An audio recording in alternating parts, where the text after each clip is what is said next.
Wa amasung tingthogni mongsongduda liri sitpa nuksitna maram oiduna unawana singdu mitkup kharagi free haringaigi tanglaba tanjadu madulim na manghanda khongdei ton fau camouflage na yomlaba maril panba American sniper amana khuning na saw mapuk na sat yeknabai maikaida centimeter kharadi naksil lawi nungsit sitpa heglep kibaga masu chaplep kani nungsit ningthina sita silaktragana pung amada inchi tarani thoi haidi phut amagi arapasi tamana sikari hawdong natraga lin amadagi hena haisingna uprang situna yam mawong tana yeknabai maikai pangsin gani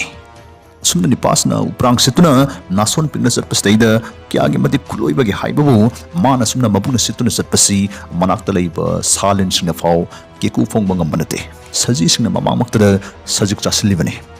mahu kan belin kharona magi manangan samduna satkribane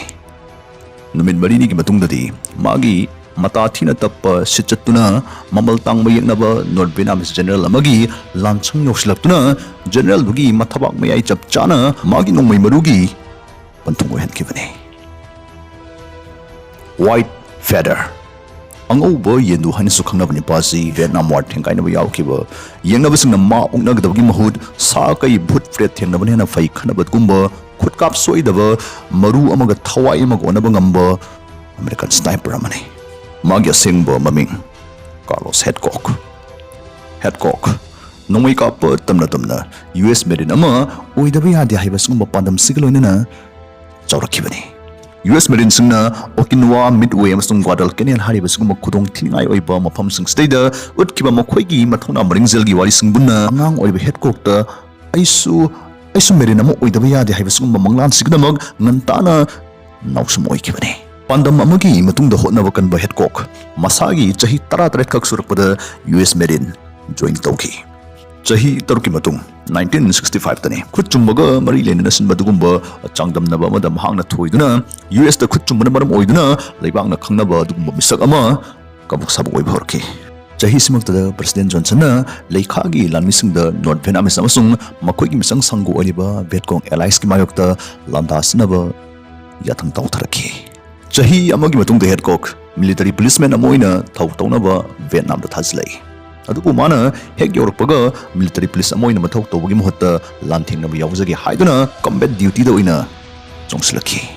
magi khutkap soidaba Nongmei Marubu Pakhon Shiba gum palhaningba mafamda palhanba ngamba magi haithoibasna manam oiduna lanmi marakta wawa laungnarakpdagi tinthadana mabu 1st Marine Division sniper platoon da transfer toraki matang staidi HATHCOCK dineng hariba mafam sigi khamai kaida leiba yekna bamkolga fachana naknaba gumba hill 55 hariba chingman oina tawba mafam sigi station da mathau tawba horkibani mafam stagi magi machang oiba hitoi thoibadu marang kaina chang naina sizinaba horkibani mana magi koina pakpa tupi bas setugi nakchi da yekna basingbu chalak tongnaba apang basi nabagi pandamda angauba yendu ama thechinduna yekna ba yelaka tamna yeknabagi makon nakna onthokna haising uprang situna hekta yopsin kigani matangstagi mabu white feather angauba yendu hainasu sakhangnaba horkibani asumna yendu simaga HATHCOCK yeknabagi sniper sing amagi mathangda ama thawai chatpa hosle mana bhutprit ki saktam langduna yeknaba tanbagi khwaidagi nungaijaba matamsna nongmagi ahanba mangal nongalakpa amasung nongmagi akonba mangal midang wairongki matamsni nongalak pahaibstabu yengnaba singna ahing phajana nakhokhluraga churuk machai ama kari ma fatfat chingduna manung achaubugi tamak yakaina lakpa matamni numidang wairam haibisna yengnaba singna nongmagi mathom ngam pangluraga masai chokthana tande mande mapung changba ngamdaba dugum matamni sigum asuk tangbu khudong sabani sibu kari lauridagi gadana HATHCOCK na mamana singda pungboki balai wari makatofsi HATHCOCK na nakhishin hatkiba siba masingsi 93 ni HATHCOCK anadi panabadubu confirm di tawdaba mihat masingsina chahongi mathangni mahakya hitoibisna mahakpu unit trainer mohelaki kari leramgani khangdaba sukpa ubang wamangsingda swat praklawhanda naronda kamdongna chatkani haibna singba man khuloiraba camouflage ki kalasi top sniper singdasu HATHCOCK na train tawba takpiba horaki saklotpa mihat ki kalas leide HATHCOCK kyamukte khuloire haibasi masitang na machangi ngam kaklaki Masmakti thak wangba aronba top secret mission na moirame mission sigi matang da HATHCOCK hendok thoidokpa akupa khanglutramaksu ख्वाइदगी अरोनबा ख्वाइदगी मरु ओइबा ख्वाइदगी खुदोंग थिनिंगाय ओइबा दुगुम mission अमनि हाइबस हेडकॉकना मेक्सिंग खंगी मसिमुक्ति येकनबई लानमिना सौसाके क्रिक्री नदुना संतरी तौरिबा दुगुम्बा खुलाई मखल Kiana माइकई मरिबा question दुना ngangliba Vietnamese army general अमा सोरथटपगी mission ने Aruba mission सिबु हेन Lucille हलिबसना army general सिगी केम2 तांगदांगबा लेफम सुखंगदबसनी या थंगदना करी हाइनी हेक्ता कोइथि थिदुना ngamnaba hataba yadi हाइबसनी मसिमुक्ति Irai लाइना हेक्ता फाखिबा नत्रगा इराई लाइना हातखिबा याबा दुगुम्बा साथीना खुदोंग थिनिंगाय ओइबा mission अमने कुपना खनना मतुंगदा फंगबा आर्मी जनरल दु लरंगनि पानाबा माइकई दु तमना हेडकॉक निमित कियानी असुकपो मंग फाउदुना मखोंना नाइतुम लाखि लंबीदा थिंगनाबा परेंग परेंग लाकपा येकनबई लानमिसिंगदगी जंगल दुगि निंथौगुम याम हईसिंगना लिटलिटुना ममांगलुमदा जंगसिलखि असुक खुदोंग थिनिंगाय ओइबा मिशन सिदा माना खुंबु यावदा नाइतुम लाखिबगी मरमसि मुन्ना खंथरुबदा मदुगि मिशन दुमक्ति सुसाइड मिशन अमगा चप मानबा मरमना कथोकपा अमगा लोइना हेडकॉकना मपांग यावदा मरमदुम लाखिबने ममै थंगदा हेडकॉक चिन्ना मागी नोंगमै मरुसिना फम आर्मी जनरल दुगि लेरिबा मफमदुदा नक्सलै मतंगसदा माना याम लुबा फिरेम अमदी लौदबा यारोय तौरि मागी मफमदा लेरिबा लुमदुना नोंगमै कापा यागदबा मफमसि मफम अनिनी अमना उजाव सिंगना माइकई अहुमदा योमसिनबा जगा अमा अतोपा अमना वासोय खरगा नापी सिंबी खरगा तने योमसिनबा दुगुम्बा लंबी अमगा हाइरिबा मफम अनिसनी स्नाइपर यामनदी लुमफंगी खलगा माइकई अहुमदा उजावना क्वेश्चन बदगुम्बा मफमदुदगी खुलाई थारब होनरकनी मतंगसदनी स्नाइपर तैगा अखोइगी हेडकॉका तायोना तोरिबसि नोंगमै मखोलेक ताबगा येकनबा लानमिसिंगना चिंगनादुना थी हुंबा होचलक तोरिबसि लुमफम मरांग काइबा उजावना क्वेश्चन बदगुम्बा मफमदुनि हाइबसि हेडकॉकना खंगलम्मी मसिदि मी अयामना सुदुम खनगदौबा कमन सेंसनी मरमसना उप्रांग सितुना चटपगी महिदा मसाना मसाबु चपचाना थाजजबा हेडकॉकती नापी सिंबी हौबा उजावदि हौदबा वारक लंबी दोइना खलम्मी मसिमक्ति नंगैगी मित्येंगददि सोइदना सिरगा तोकनी खनगदबा दुंबा मफमने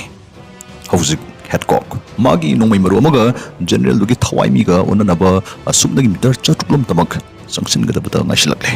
मागी मसिगी फिबमसि यौरनबा होनबदा हेडकॉक नुमित हुमनी हेना मबुक्ता मपंग अमता तादा हिंग मते अमतुमदा पुंगदे इंजि खरदमक सांगना सिचचतुना होनरखिबनी फिट खर खकेरापदा येकनबा लानमिसिंगना मपालपाल थोक्सिलकपा परेंग परेंग हाकलिता लाक्लिबदु मदु सुंकंग खंगनदा याम सिंथानिंगाय ओइबा मोंगदा हेसिंगना सिचनदुना यौसिलखिबनी लिनकांग सजिलमो क्या पंगबुसिरम असीबगी दुत के सक्तम लांगलिबा मेशिन गन पाइबा गार्ड संगदगी याम हाइसिंगना लान थोरकलबा मतुंग मरिनी सुबन मित्ता आर्मी जनरल दुगी मथबंग मयाय चपचाना हेडकॉकी ममिंग चटखिबा अनिसुबा मिहात्सना एपीएची हाइना खंगनबा वियतकोंग कमांडर नुपीसी हातखिबगी वारिसनी मसिग नुपीसी मसामक्सु स्नाइपर अमने सेक्साकी नुपी नते अमेरिकन सिंबु इब्री कापोंखै ओनैबा फारक पलान फामुन खोकपस कुंबा तमथि मतोसदगी मागी APG हारिबस कुंबा निकनेमसी फंखिबने इंग्लिशिंग अमगा जमापन हुफुतरुकी November थादे हेडकॉक नुपीसीगी Alka यौसलकी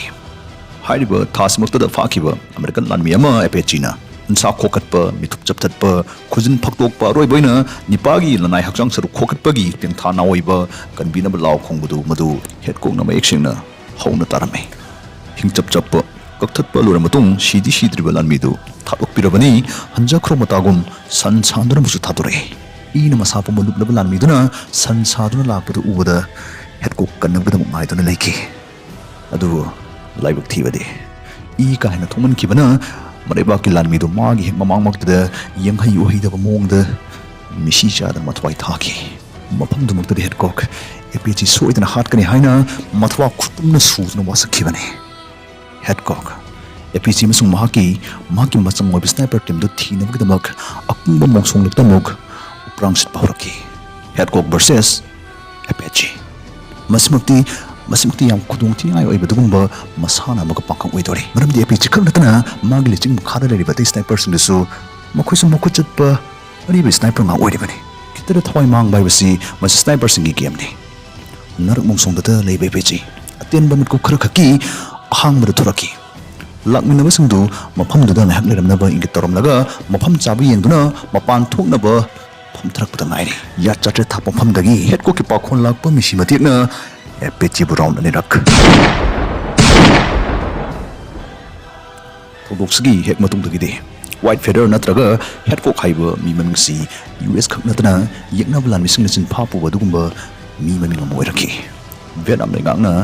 US sniper ma hatpang ba misakta $9,000 dagina $10,000 phawba mana pi gani dana lautok tuna leri bani masigi record sisu HATHCOCK na thoka hanki HATHCOCK hatpang ba misaktu dadi $10,000 pi gani dana lautok rakli bani Tay to kraga senpham sigi mapu ining bagdamak Vietnam sniper kyana HATHCOCK po amuktang uba phangladi haidana phanakanadi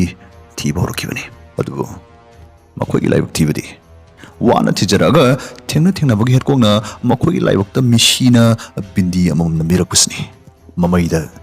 Vietnam laibakta khwaidagi khudong thingai oiba futpat mangma ngambani haina badgumba HATHCOCK kum makhutta yeknaba kya tum kraba cobra haina khangnaba sniper amna HATHCOCK thiba horoki Mala mitak poina HATHCOCK na leriba kem tumaktada sergeant ama kapthalamki numichigi thangnaba nini humni dresu cobra US Marine kya mathang wislaki mastagi HATHCOCK cobra hatkani haina makhya chiktuna wasaki mastagi HATHCOCK magi partner amaga hongdong nusi thibagum cobra thiba horaki nini humni hojinki han moina HATHCOCK na soiba matori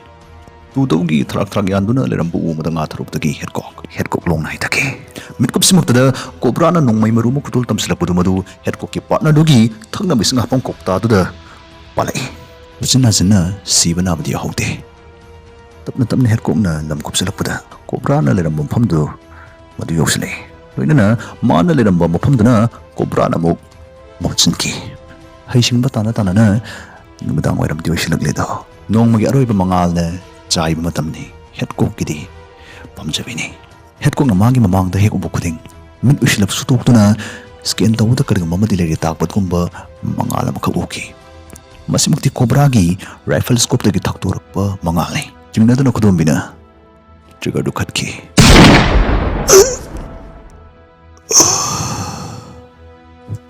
asi wakjang thiboina amakoina jangsin duli englobada HATHCOCK gi kutkaptu madu kyam paring chai haibo magi gulina cobra gi rifle scope tu chapchana phawduna laglaga cobra gi mamita muk chapchana palam lebane HATHCOCK ki target si yeknaba masama sunataf phamjaw paiba kya yawna malemna mabu hardcore sniper amoina sakhang na khibane